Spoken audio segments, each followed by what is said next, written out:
देखिए, इस वीडियो के अंदर मैं आपको सिलेबस के बारे में जानकारी दूंगा। आप में से बहुत से न्यू एस्पिरेंट जब भी किसी टॉपर का वीडियो सुनते हैं तो आपको एक चीज कॉमन सुनने को मिलती है कि बिना सिलेबस के आप यूपीएससी की तैयारी शुरू नहीं कर सकते। अब सवाल रहता है कि सिलेबस कहां से डाउनलोड करें। सबसे बेस्ट ऑप्शन होता है कि आप यूपीएससी की वेबसाइट से जाइए और वहां से डाउनलोड कीजिए। बट वहां से सिलेबस किसी को समझ में नहीं आता तो आपको मोटे से पीडीएफ देखने को मिल जाती है जिसके अंदर एग्जामिनेशन की पूरी प्रोसेस, पूरा सिलेबस 2 पेज में देखने को मिलता है, जहां से आपको कुछ मोटा मोटी तौर पर समझ में नहीं आता है। इस वीडियो के अंदर मैं आपको सिलेबस की एक बुक के बारे में जानकारी देने वाला हूँ। ये हिंदी मीडियम और इंग्लिश मीडियम दोनों को लेकर होगा। एक्चुअल में मैं ये छोटी सी एक सीरीज बना रहा हूँ जिसके अंदर मैं 3-3, 4-4 मिनट में जो भी रिसोर्सेज अवेलेबल है और स्टूडेंट को नहीं पता है उसके बारे में मैं आपको जानकारी दे रहा हूँ। अगर आपको ये 3-4 मिनट की सीरीज अच्छी लग रही है तो आप लाइक करके बता सकते हैं। और एक बात, यहाँ पे आसपास में शोर हो रहा है, हो सकता है कि मेरी आवाज आपको थोड़ी सी कम आ रही हो, थोड़ा सा मैनेज कीजिएगा क्योंकि मैं अभी दिल्ली की बुक शॉप के ऊपर हूँ। आसपास में व्हीकल गुजर रहे हैं तो थोड़ी सी आवाज ज्यादा हो रही है। So hello everyone, namaste India and wonderful welcome to civil aspirant. I hope आप सभी लोग काफी बेहतरीन होंगे। My name is Mukesh Pukhraj. चलते हैं वीडियो को शुरू करते हैं। मैं आपको वैसे इसका एक लॉन्ग वीडियो मैंने आपको बना के दिया है, इसमें हम शॉर्ट में समझने की कोशिश करते हैं कि मार्केट में रिसोर्सेज क्या क्या अवेलेबल है। सबसे पहले समझते हैं सिलेबस है क्या चीज। देखिए, जैसे आप यूपीएससी की वेबसाइट से डाउनलोड करते हैं तो प्रीलिम्स का सिलेबस तो उन्होंने आधे पेज में बना रखा है और मेंस का सिलेबस 2 पेज में उन्होंने बना के मेंशन किया है। प्रॉब्लम तब आती है कि जैसे कि आप यूपीएससी के लिए टॉपिक पढ़ने लगे, आपने हिस्ट्री पढ़ना शुरू की, अब आपको पता ही नहीं कि हिस्ट्री के अंदर कौन कौन से टॉपिक है।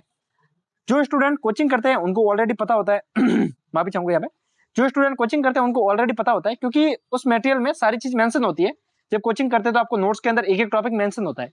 जो कोचिंग नहीं करते उसके लिए हेल्प करता है सिलेबस की पीडीएफ, सिलेबस की नोट, ये बुकलेट।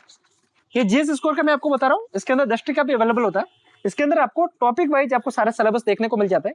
जो भी टॉपिक आप पढ़ रहे हैं, लाइक आपने भूगोल शुरू किया तो भूगोल के आपको शॉर्ट टॉपिक यहाँ पे देखने को मिल जाते हैं और जिसको भी आप पढ़ रहे हैं उसको टिक करके साथ साथ में चल सकते हैं। तो ये आपका हिंदी मीडियम का जीएस स्कोर का सिलेबस आता है और जीएस स्कोर का ये आपके इंग्लिश मीडियम का भी ये सीरीज आती है जो कि आपके प्री प्लस मेंस दोनों को कवर करता है। इसी के साथ में दृष्टि, one of the most popular coaching for UPSC, जिनका भी एक सिलेबस की पीडीएफ आती है जो कि हिंदी मीडियम की कुछ इस प्रकार से होती है और जिसके अंदर आपके एग्जामिनेशन प्रोसेस को भी समझाया हुआ है। इन सबके अलावा ऑप्शनल के सिलेबस को भी इसने मेंशन कर रखा है। लैंग्वेज के जो लैंग्वेज होती है, जो लैंग्वेज के पेपर होते हैं, जो कि आपने देखा होगा कि अगर आप मेंस में देखते हैं तो आपके लैंग्वेज का पेपर भी होता है, तो उसका सिलेबस भी इसमें मेंशन है।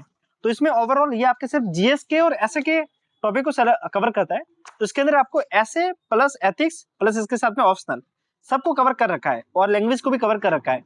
ये किसका गुड पॉइंट है, पर नेगेटिव पॉइंट ये है कि इसके अंदर इन्होंने माइक्रो टॉपिक को जिस हिसाब से इन्होंने खोलकर मेंशन किया है उतना इन्होंने माइक्रो टॉपिक को खोलकर मेंशन नहीं किया है। इन्होंने जो मेन टॉपिक है उसको मेंशन किया है, उसके सब टॉपिक को मेंशन नहीं किया है। तो थोड़ा सा एक नेगेटिव पॉइंट भी है, एक अच्छा पॉइंट भी है। ये हिंदी मीडियम और इंग्लिश मीडियम दोनों में आती है।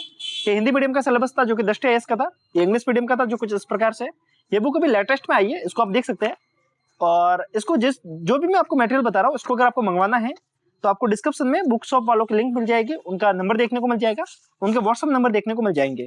आप डायरेक्ट इनको कॉल कर सकते हैं या फिर इनको व्हाट्सअप भी कर सकते हैं जिस भी मटेरियल की आपको रिक्वायरमेंट है। और यहाँ पे मैं आपको पहले बता दूं, जिस भी मटेरियल का मैंने आपको बताया, अब बात रहती है कि दोनों में से आपको इसको खरीदना है तो आप कोशिश कीजिएगा कि इनकी प्राइस बहुत ज्यादा कम है। तो अगर आपको ऑप्शनल और उसकी रिक्वायरमेंट है तो उसको साथ में ये ले लीजिए, और माइक्रो टॉपिक की रिक्वायरमेंट है तो आप इन दोनों को साथ में लेकर पढ़ सकते हैं। जो भी आपका मीडियम है उसके हिसाब से लेकर पढ़ सकते हैं। तो आपको जिस भी मटेरियल की रिक्वायरमेंट है आप इनको व्हाट्सअप कीजिए, पेमेंट कीजिए, या आपको घर तक आपको सारा मटेरियल प्रोवाइड कर लेंगे। बाकी आपको ये वीडियो कैसा लगा एक बार आप बताइएगा। थोड़ी सी आवाज मेरी बैठ रही है, थोड़ा सा आप मैनेज कीजिएगा क्योंकि मैं आपको वीडियो अच्छे बनाने की कोशिश कर रहा हूँ। सो मिलते हैं ऐसे इंपॉर्टेंट वीडियो के साथ में, तब तक के लिए हंसते रहिए, मुस्कुराते रहिए, साथ साथ में पढ़ते भी रहिए। किसी और दिन, किसी और रोज, किसी और टॉपिक के साथ में हम फिर मिलेंगे। कोई पर्सनल क्वेश्चन है तो नीचे आपको इंस्टाग्राम अकाउंट की लिंक मिल जाएगी, आइए हम वहां पे बात कर सकते हैं। और ऐसे इंपॉर्टेंट वीडियो के लिए चैनल को सब्सक्राइब कर सकते हैं। मिलते हैं, तब तक के लिए नमस्कार, जय हिंद।